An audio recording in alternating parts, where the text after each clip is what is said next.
Now we come to the whips. In my last video, I talked a little bit about the fact that I was doing Stitch the Winter Olympics and themes that were created by a member of the Garon Stitchery Facebook group. And at the same time I was doing that, I was also trying to do more of a focus stitching.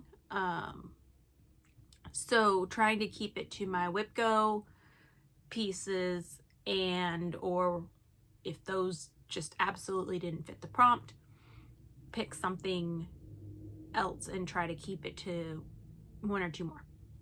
I did that.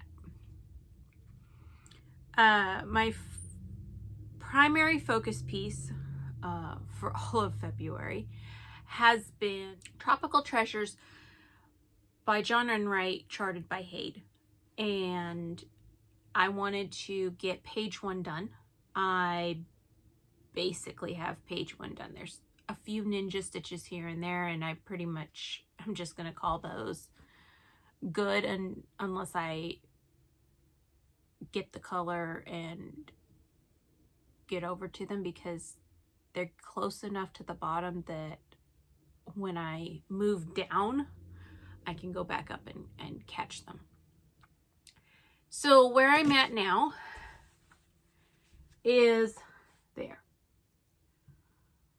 I will put a photo of what it looked like back around the time when I last filmed.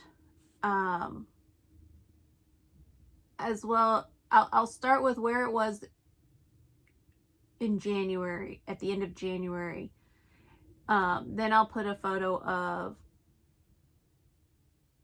where it was at the time of my last video.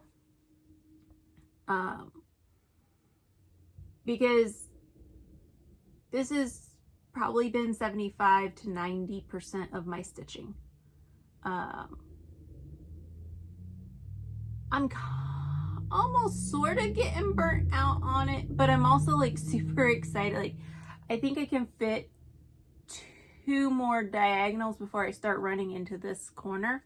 Could possibly get 3, but it's also getting close to the end of the month, so my primary goal is going to be to finish this diagonal before the first of the month, and then move on to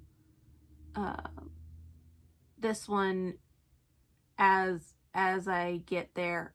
There's a lot of confetti up through here, but then there's some chunks of green here. So just, work my way, see if I can finish that diagonal, maybe get half or so of the next diagonal done. We'll see, but oodles and boodles of progress. My running total so far for this is just over 7,000 stitches for February. Even if I'm not planning on stitching on it in a specific day, most of the time I would end up going back to it. So it's gotten stitched on a lot this month. My second whip go piece, which was a focus piece, that was my second choice if I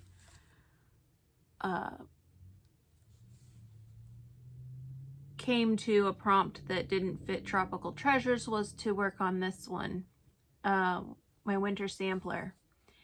And I was doing really good. My goal for February was to stitch a house or a shelter. So I was planning on getting this finished, and then I realized that I left out this bottom grouping of dark green and light green. And so this tree I'd ended right there when I did my stitching for this tree. So I'm 3 or 4 rows too high. And while it's in the right position away from the house, it's too high. It's supposed to be, this is the bottom of the tree, so it's supposed to be down here. So I either have to figure out if making another set of branches to bring it down will fix this, or more likely than not, what's going to happen is I'm going to rip out this whole tree and restitch it. When I have a big boo-boo like that, it tends to make me grumpy with a pattern. I mean, I misread this pattern at the very beginning and thought I was going to stitch it 1/1 because I didn't spot any quarter or 3/4 stitches, any fractionals. And then I got going on it and got a good chunk of the top done and realized about halfway through the top section that it actually does have fractionals. And not only does it have a few fractionals, it has a ton of fractionals. Fractionals are all over this pond for the people. And it makes them really cool. But having to switch over from my plan of 1/1 to 2/2, while perfectly feasible with the floss I'd kitted up, as well as my fabric being, could still be used on it, it took some of the gumption out. And so I set it aside for the rest of January and didn't pick it back up again until February's Whip Go was called and had the house prompt. And so looking at my pieces with houses, I realized that this was a much more manageable house prompt. And so I got started on it, and I made some serious progress because I did the whole pond and I've got all but the front side of the house done. But then, I figured out that my tree is in the wrong spot. And so, yeah, like I said, when I have a fairly significant goof, it tends to take the motivation to work on a piece from me, and at least for a little bit. And so I don't think I'm going to end up getting the Whip Go number for the house finished this month. It'll get finished. I'll come back to it and finish it at some point when I'm not so aggravated with the tree, and then fix the tree and move on. So those are my 2 Whip Go pieces and goal progress. Additionally, based on prompts for the Winter Olympics, there was one for words, stitch on something with words. And I had a couple of pieces I could utilize, but I ultimately went with working on my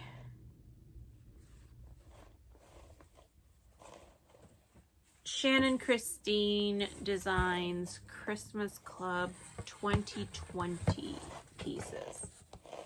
So I focused the bulk of my work on this in doing the beading. I had all 3 of those top pieces finished. Krynic, the whole 9 yards, with the exception of the beading. So I went in and did the beading on them.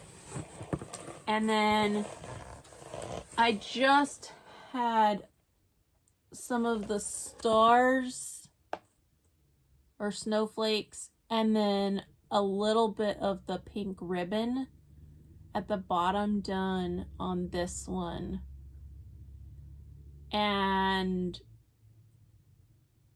went and put in all the green that you can see, finished the pink ribbon, which was helpful because I was getting very grumpy over the fact that some of the beading, I'd set it up and one of them was like 15 beads and it was done, which is great because that means it was really close to being done. But it's also aggravating because you're posting that you've started something and then 15 minutes later you've finished something and you're moving to a new spot. So it's just a lot of stopping and starting. I tend to prefer a little less stopping and starting and a lot more put my piece on a hoop or a frame, quick snap or quick snap. You know, put it on its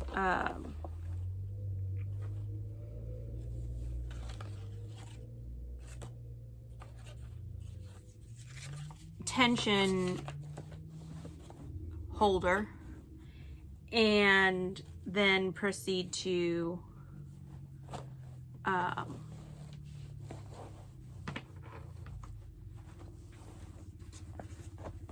stitch away. And so to frame it in the hoop, and yeah, I know that's a little tiny hoop, but I either have to use a gigantic Q-snap that will frame a bunch of them, or I need to use the little small one because the beads, I don't want to crush them. And I know I could stitch every single one of them. There's 15 of them. I could stitch every single one of them and then put the beads on. But I still run into the problem of hooping and unhooping every little ornament until I have the beads all attached. And I will most likely, once I get this, I think I have space for one more on the top row. And once I get that one stitched, I'll cut off the top row so that I can start putting them together as ornaments. But yeah, I made a lot of progress. I got a whole bunch of little minis, little mini finishes. It was just a little irritating to do 15 or 20 beads and then have to stop and move my frame, you know, because of my tracking methods and game participations, you know, take photos showing that I finished this spot and now I'm moving my frame and here's my new start. So that was going on. That piece I only worked on the one day for the Stitch on Something with Words challenge. This was my final piece that I stitched on, and it is Alice in Wonderland Sal by Owl Forest Embroidery. And just a FYI for people, they made a comment in their Facebook group that they have the next Sal expected to start in April. I haven't checked the website to see what the theme of it is, but this one was really fun, so it'll be interesting to see. The last time you saw this, I don't believe that the cat was anywhere close to being done. He might have had half the white on his face, the cream on his face. So finished the cat, did the heart,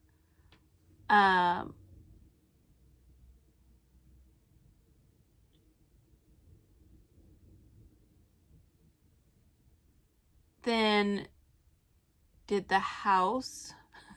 Oddly enough, there's a house on this. I don't think I even had this as part of my list of things with a house. A house that looks like it's got a bunny hiding behind it and all you see is its ears.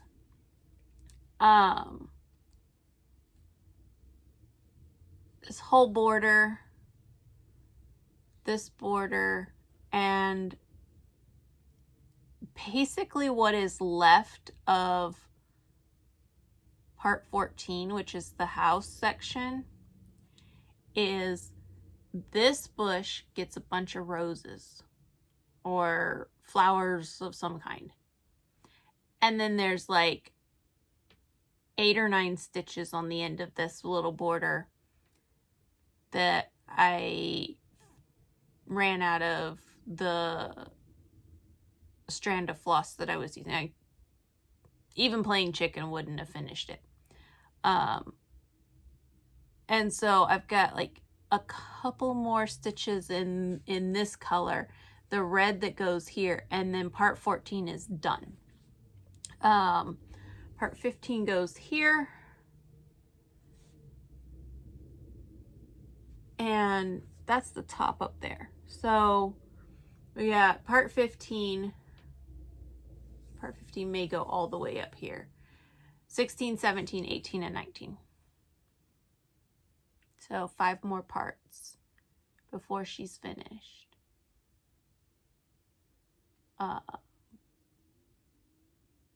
Which is pretty impressive because I did not start her right at the beginning of the sal.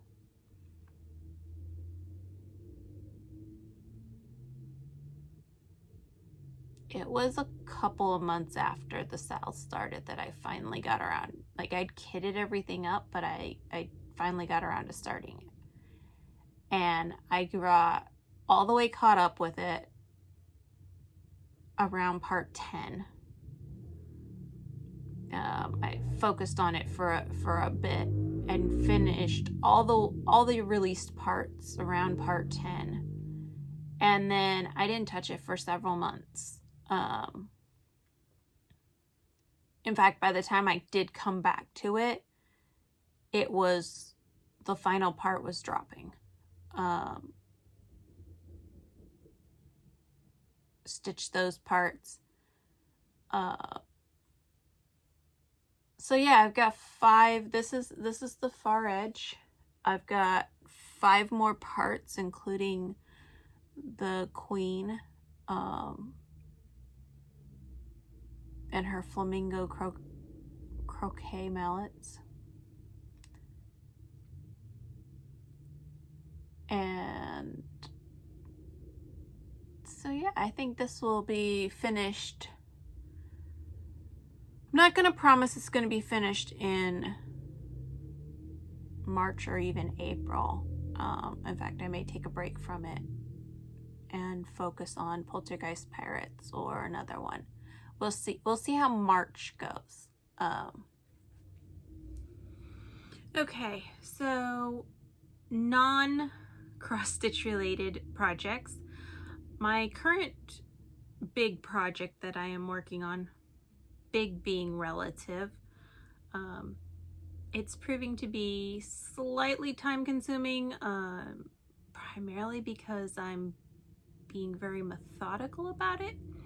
And that is that I am taking all of the cards from both of our weddings and my bridal shower, and I am putting them into a bound book style. So here's where I'm at so far.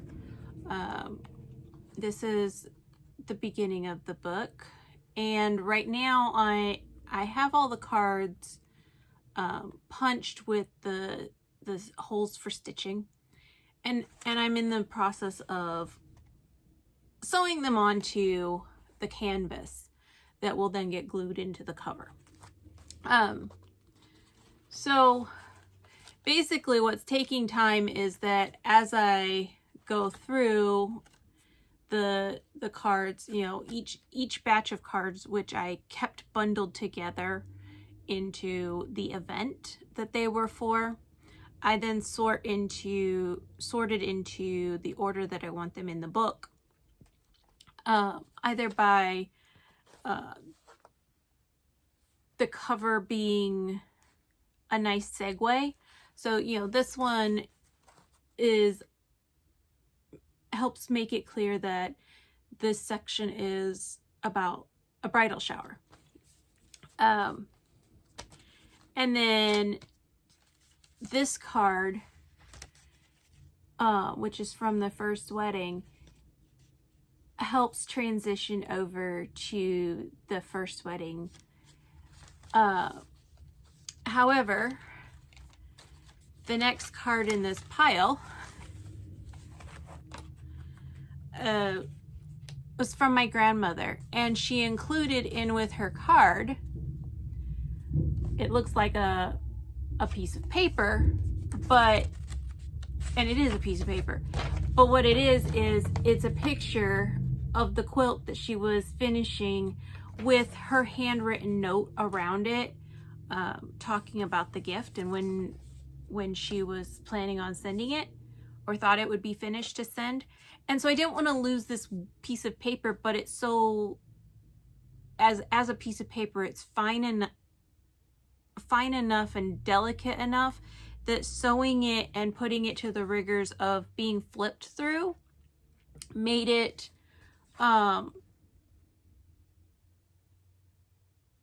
potentially liable to be accidentally torn out or destroyed. And so what I did was, because the card had has this paper insert on it that is only glued on this inside of the cover a little bit, so it flops free. It left the inside of the back cover for me to glue it. So I put a little bit of Eileen's tacky glue on it, and then put a bunch of weights on it so that the glue would dry and dry all nice and flat. But in the meantime, I can't sew it into couldn't sew it into the book as the next card. So, you know, basically when I come to a card and as I'm getting ready to put it into the binding, if I discover there's something that needs to be affixed in some way, I stop, put the whole pile back into my little basket, and, you know, clip the cards that are next together so that they are still in the order that I decided on. And then they go in my nice little basket while the card that is next gets glued. So there's a handful of cards that have little things that I want to glue in. And you know, I've got my Silamide sewing thread and other various bits and bobs. But, you know, eventually they'll all be sewn in, and then it'll be time to figure out the next step, the next phase, which is making a cover. I have the book board for the cover. I just haven't yet picked my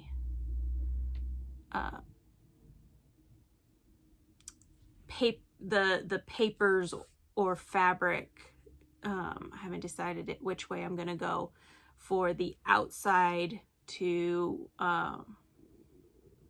make it a pretty book, and then as well the flyleaf, because you should pick the outside material and color, and then your inside flyleaf page that you glue down to the inside of the cover, which helps adhere it all together and make it all one cohesive unit.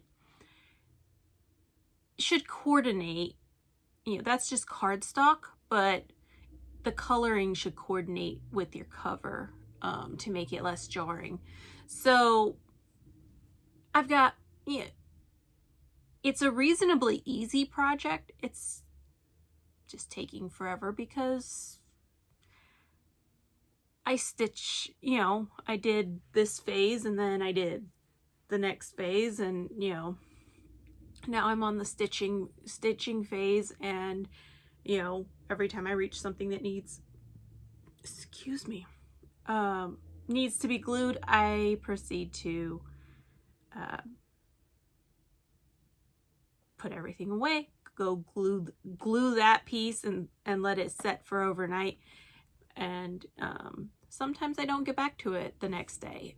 In fact, it's been probably 4 or 5 days since I've sewn any cards into it, and I probably won't get back to it until at least Sunday, just because of all the things I need to do today, tomorrow, and then I have a show to go to. Well, I have before the show prep work, and I have to leave my house at 7 a.m. Not crazy about that, but work is work. So I will go and I will be there at 9 a.m. leave my house at 7, probably get up about 6:15. I will sleep as late as I can without running into traffic issues. But that means to be able to sleep late, I have to do my preparation of, I have to take my sewing machine with me, so I have to box up my sewing machine, make sure I have all the correct feet for the type of job that they've asked for, the, you know, tools, threads, you know, I have to double check all of that. It's the first time I've been called out on a machine sewing gig since COVID, and so I need to go through my rolling case and make sure that my supply bin is actually still good for a call like this, that I'm not missing anything. So that's my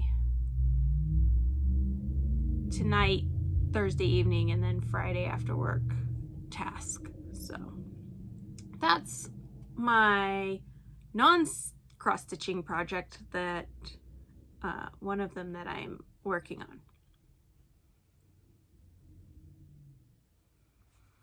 Okay, so haul.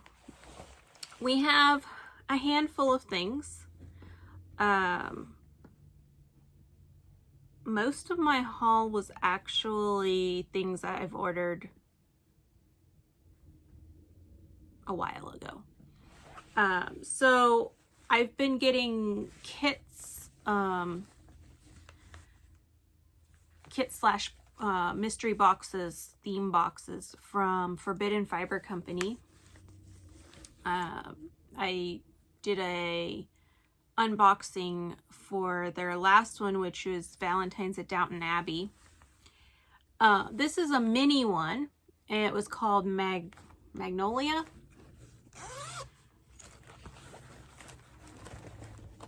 Yes, Magnolia.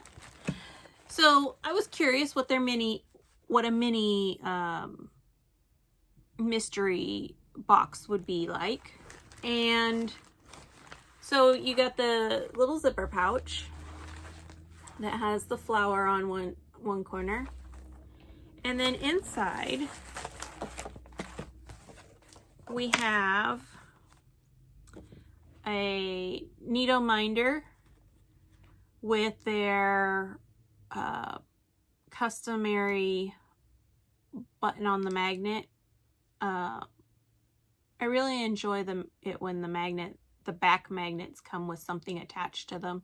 It makes it harder to lose them. I've had a few take a walk.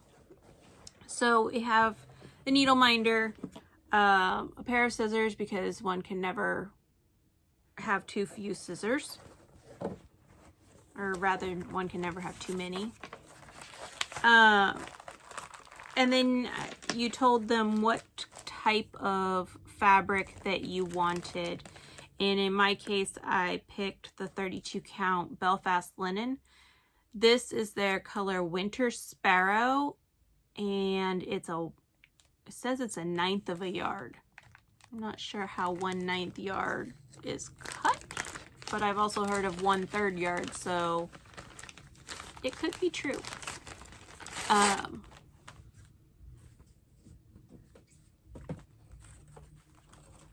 it's definitely a smaller project. So this is their winter sparrow. It's creams and tans, very mottled. And let me grab a ruler real quick. So the piece is roughly about 13 and a half if you don't count the selvage. Hang on, let me get it.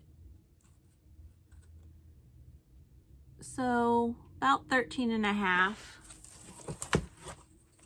by 11. I want to say a fat 8 is normally closer to 15 by 18. So I would hazard a guess that the 1/9 is an actual true representation. It's a 1/9 of a yard. But just in case you were curious, a 1/9 of a yard equals roughly 13 by 11.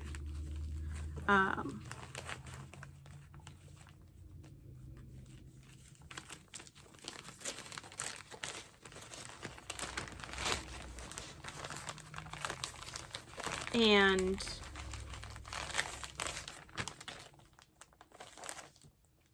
then you got the pattern.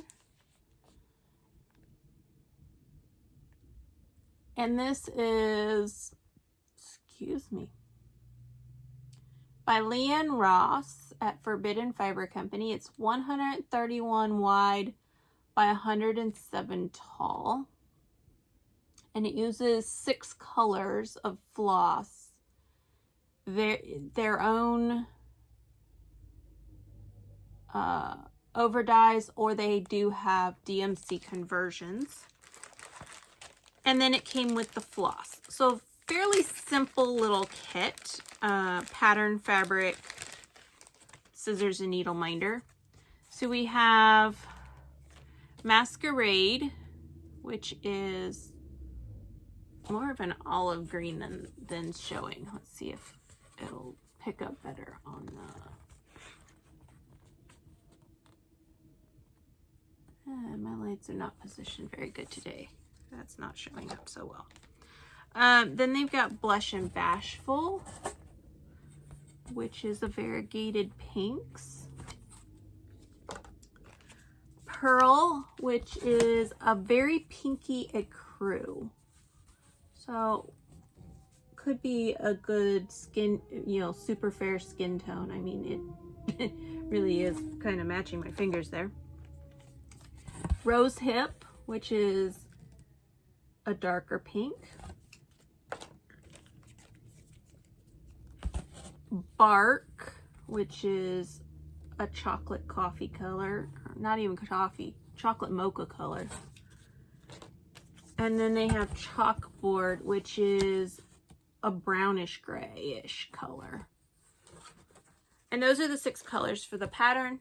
And that's what comes in their little mini kit, or at least this little mini kit.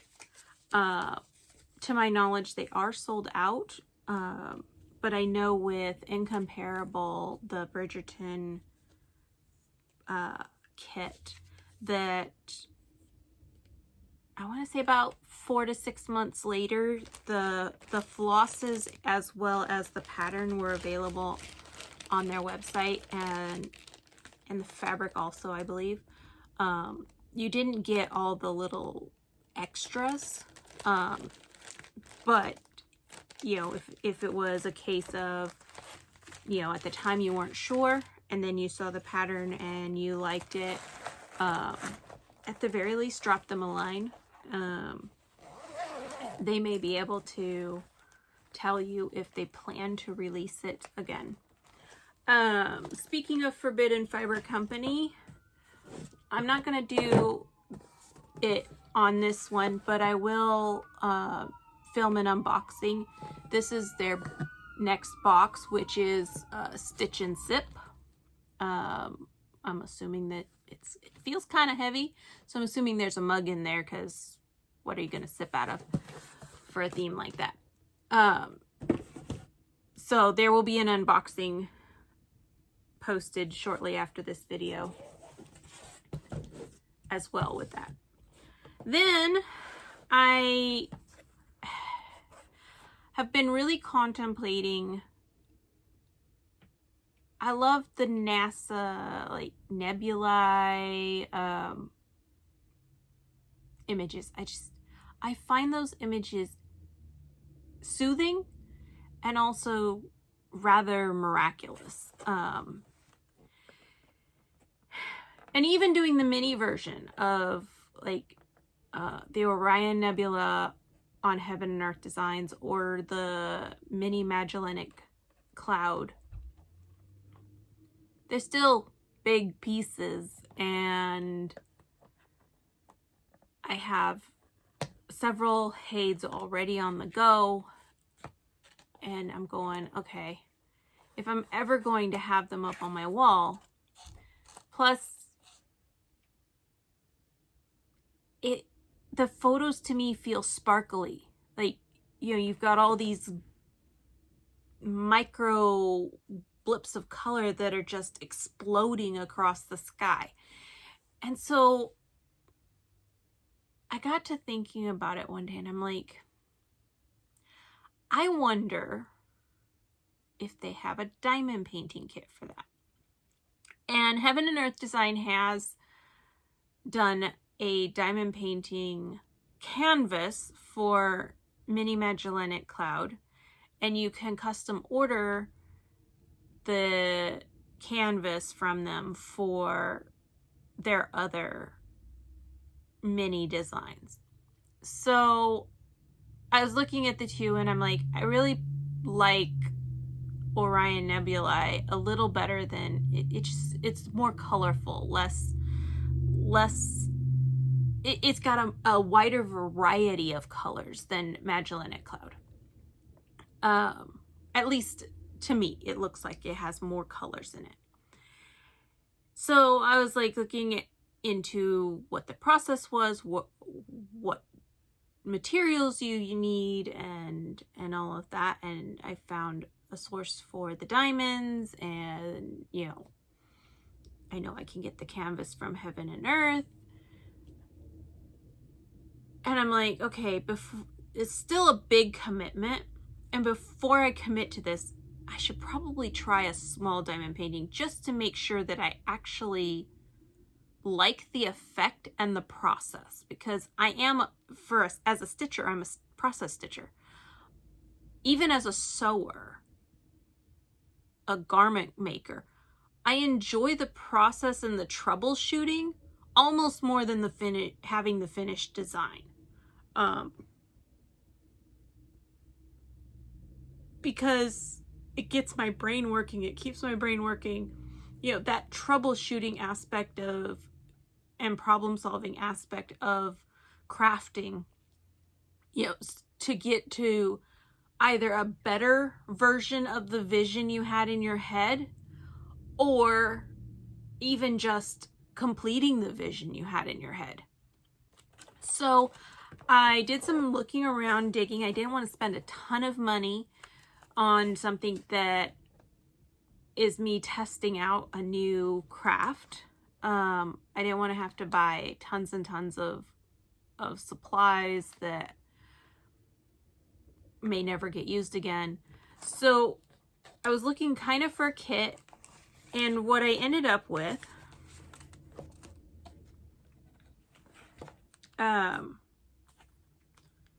was I discovered a place called Diamond Art Club, and they have a licensing for a handful of designs that you can also find on Heaven and Earth Designs.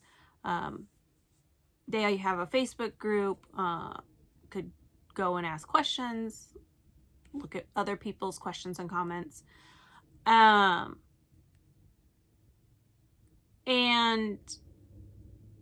so I looked through, if you signed up for their newsletter, they sent you a coupon. The coupon I got was $10 off a regularly priced kit.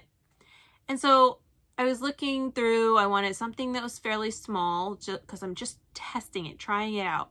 But I also wanted something that when finished, I wouldn't have a problem putting up. You know, like it appealed to me aside from being something to try out a new craft.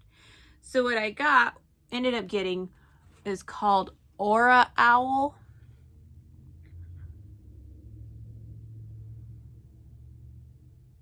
I'll put a picture in because this. So it's got that it's got the effect that the NASA photos have of, you know, having a lot of dark space with really bright colors in the center kind of at you. And it's a little owl and looks almost like it's holding the earth.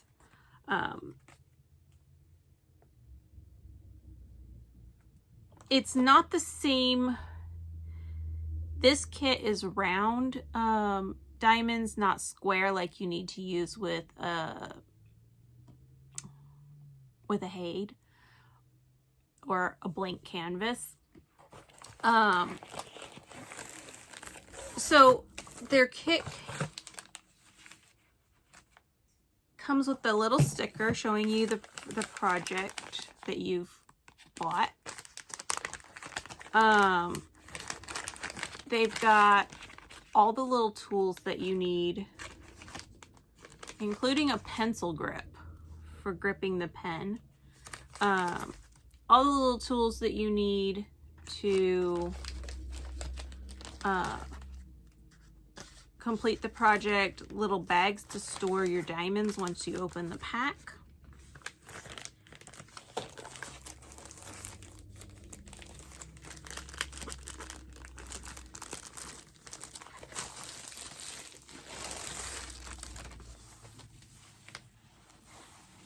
And they have the canvas. It's printed in color.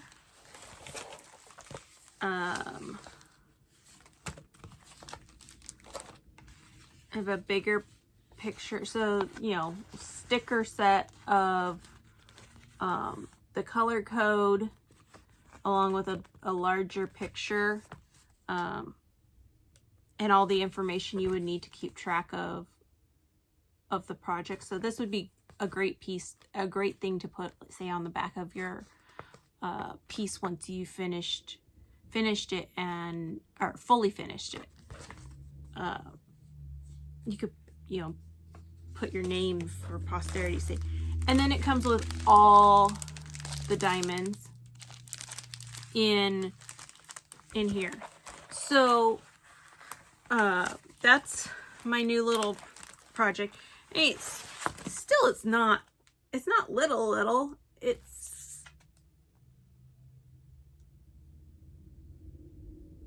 two sheets of paper, give or take. The official size is 12.6 by 17.3. So just bigger than legal paper.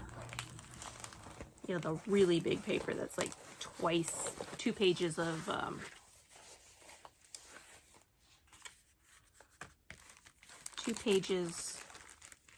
Lord, I can't think today. 2 regular sheets of paper. Well, at least for the Americans. I don't know if it's A4, A5, A3. Unfortunately, I have no reason to deal with product or paper in those sizes. And my computer or my printer would probably throw a tantrum. So, and it comes in this great little box.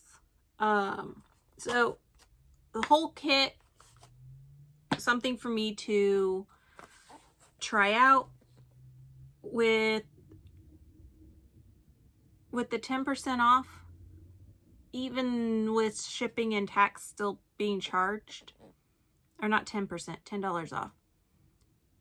The $10 basically covered all of the shipping, all of the tax, and a little bit, $1 or $2 of the kit. So this whole kit was $27, $28. And I'll find out for that if I actually do like diamond painting, if it's quicker than cross stitch and therefore a good substitute. And also the sparkle factor of the diamonds is the sparkle what I'm thinking it's going to be for the NASA photo. And if it's not, well then I may just have to plan on stitching it and hang it up when it's done. Few more things. So we got that done. I was watching a Vanna Pfeiffer tutorial, and she showed how she makes custom cording from flosses related to a design to help tie things together. And so I found this on Amazon, and it's a Krynic custom corder.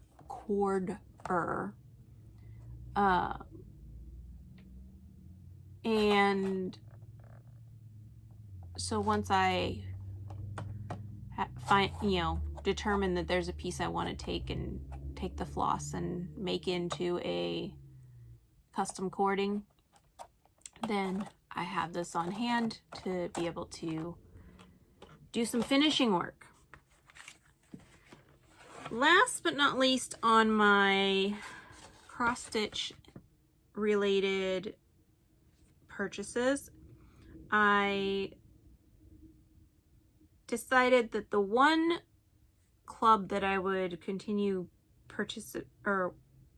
would participate in this year is the Silks for You color club. I think I went into the one that's special for just like a floss of the month. Yeah, Silk of the Month club. So 5/4. So it says January 2022 Silk of the Month, and then it's just got a number. So 01, 02, 03, 04, 05. And the colors this month are shades, like skin tone shades. Which is really cool. I love it when the Floss of the Month packs have a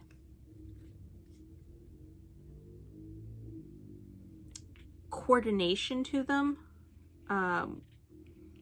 Even if they're not colors that you would maybe expect to see together. So that one is my January. It's my very first Silks for You floss of the month. In this case, the Silk of the Month. They have two different monthly silk clubs. This one I was on a waiting list for. I believe the other one may or may not have a waiting list, and that one, it's a handful of smaller skeins of their numbers. So let's say you get five skeins of colors, and I think they call it the Color of the Month Club. You get 5 skeins of the color, it says, PR 151. Well, if you like that color, it's actually a color that you can go and get more of based on availability. And it's a really reasonable process. I was a little bit perplexed when the package came in because it doesn't say Silks for You on the return label. It just says Cypress, Texas. And I knew that they were going to be sending, they explain in their welcome letter that they have kind of a distribution center, if you will. So they pack up everybody's orders and they put them in a all together, all for like a region, into one box and send it to their distributor person, who then puts the return address label and the postage on it, because they're based in Australia. And first of all, getting things in and out of Australia at the moment is challenging.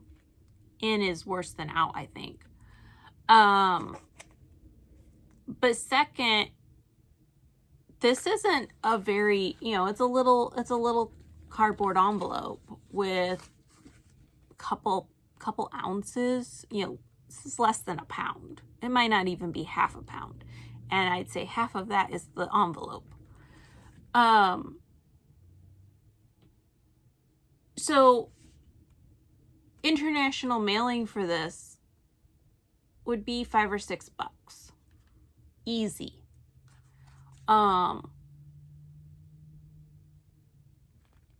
There's a forever stamp, and then there's an additional ounce stamp. So there's less than $1 in postage on this. So they package everybody's shipments, and they send them to the distributor, who puts local rate postage on, which cuts down on the cost to mail the floss all over the world. So if you're interested, just keep in mind that, so the invoice for January, I believe, was sent to me around the 8th or the 10th, around the second week of January. And they mail the floss to the distributor around the 20th.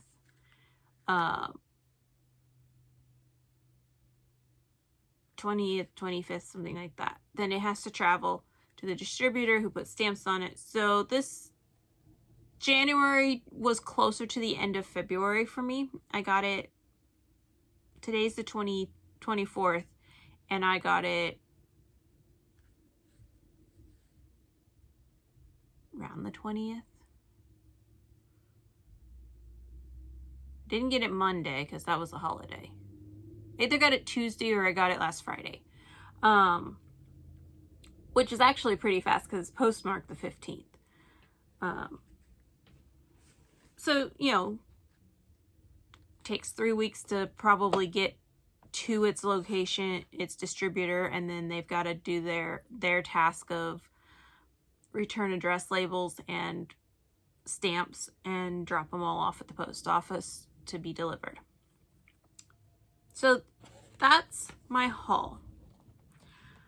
I have one more piece of haul that's more just because I'm looking forward to reading this. When I'm not crafting or cross-stitching or any of the other hands-based tasks, I am involved in doing genealogy, personal genealogy, but also occasionally helping people who've done the DNA test and either found out the secret the family didn't know or didn't tell, found out they were adopted, found out one of their parents isn't whom they thought for various reasons, and they want to find that missing branch, that missing section of their family. And they've taken it, they found out because they took a DNA test. Now they need to know, what does this all mean? And one of the things that has baffled me is when I find out the information, how to make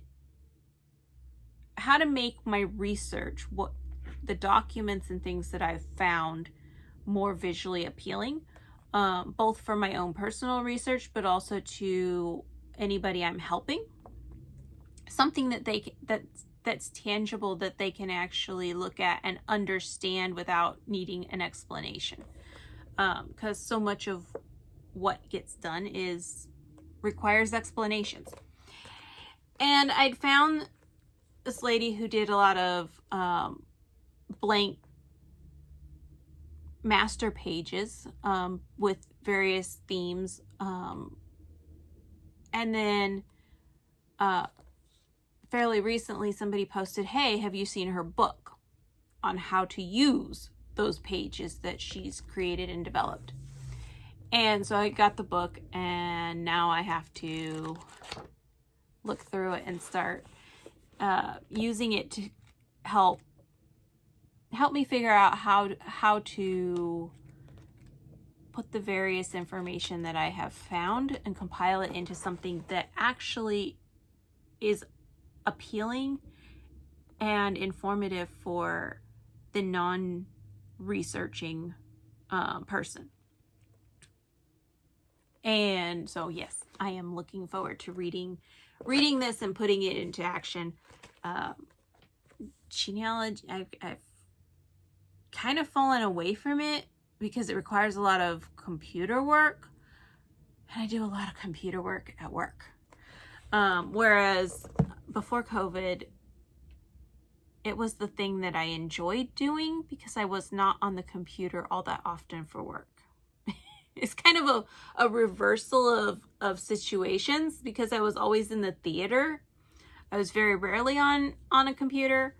I was busy sewing and crafting, you know, shoe maintenance and this, that, and the other. And so my days off, weeks off, whatever it was, it didn't bother me to spend 4, 5, 10 hours researching, chasing a thought, chasing an idea, and either proving or disproving my theories. Now, I don't want to get in front of the computer. I'd much rather cross stitch or sew or, you know, anything that doesn't require me to like stare at the screen, because that's what I do all day at work. So hopefully this will help me, you know, I expect that I will be able to start compiling my piles and piles of data into, okay, I'm going to focus on this ancestor or this person, and what do I have? What pages what pages in their little book of information do I have information for, and start compiling things that way. So that's my non-crafting, stitching related haul that I'm very excited about.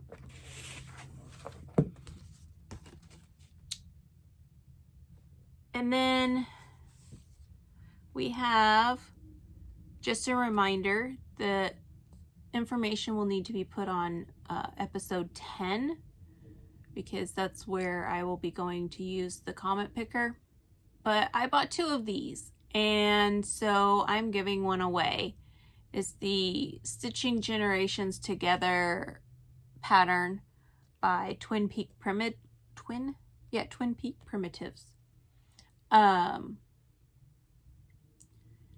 Keyword generations on, but put it on episode 10 so that I can find it. And I will be doing the drawing on the 1st. So there probably won't be another video between then and now, because that's Tuesday. Yeah, I won't do a video before the 1st. So generations, if you're interested, please be 18 or older so you can give me your address. Please don't say contest, drawing, things like that, to indicate a giveaway, and use the word generations, plural. in your comment on episode 10. That's all. I'm going to put all this stuff away and I will be back.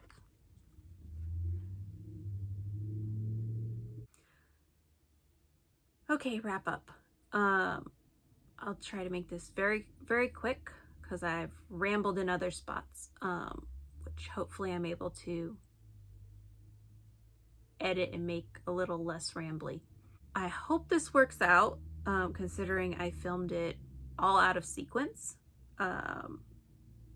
Don't forget to subscribe, like, go to Flosstube number 10 and enter the giveaway if you are interested in it. Remember, the word is generations.